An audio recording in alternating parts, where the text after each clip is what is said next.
प्रत्येक खड्डा हा सुरुवातीला लहानच असतो, नंतर पाऊस पडल्यानंतर वारंवार गाडी जाऊन तो खड्डा मोठा होतो आणि नंतर लोक त्या खड्ड्यातून गाडी घालणं टाळतात. टीप, ही गोष्ट खड्ड्यांसाठी नव्हती, तर ती तुझ्या गड्ड्यासाठी होती. समजलं का बुरटे?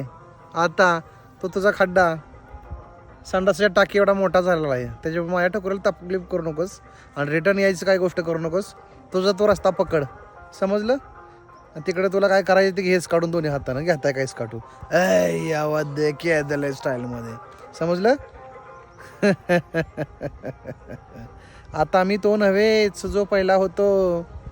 हेच काढून टाकीन, रड दाबीन लिंबाखाली, लक्षात ठेव. सुट्टी द्यायचं नाही.